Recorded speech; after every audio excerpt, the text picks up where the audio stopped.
పక్కనే మనకి wine shop అనేది కనబడుతుంది. వైన్ షాప్ ఉన్న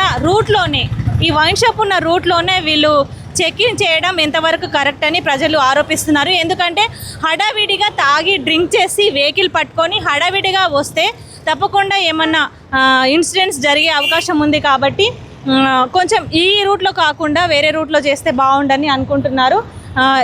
ఇది టార్గెట్ చేసినట్ట మరి ఏంటి ఒకసారి అడుగుదాము సార్ వాళ్ళని. అంటే పక్కనే వైన్ షాప్ ఉంది కదా సార్, అడవిడిగా వాళ్ళు క్లీన్ చేసి వచ్చేస్తారు కదా, సో దీన్ని మీరు ఎట్లా ఇక్కడే ఎందుకు చేస్తారు? చెకింగ్ పాయింట్స్ ఉంటాయి కదా, మీకు ఆఫీసర్ ఇన్స్ట్రక్షన్స్ ఉంటాయి, దాని ప్రకారం మేము ఈ రోజు ఇక్కడ చేయమని ఉంది. మీకు పై ఇన్స్ట్రక్షన్స్ వచ్చాయా? మాకు ఏ రోజు ఎప్పుడు ఏంటి అనేది మాకు ఇన్స్ట్రక్షన్స్ ఉంటాయి, ఆ ఇన్స్ట్రక్షన్ ప్రకారం కండక్ట్ చేస్తాం. ఏ రోజు ఎక్కడ చేయాలనేది మీకు ముందే ఇన్ఫర్మేషన్ వస్తుంది. ఎట్లా ఇప్పటి వరకు ఏమన్నా రెస్పాండ్ ఎవరన్నా తాగి డ్రింక్ చేసి వచ్చిన వాళ్ళు ఉన్నారా? వచ్చారు, చేసాం. అంటే ఎంతమంది?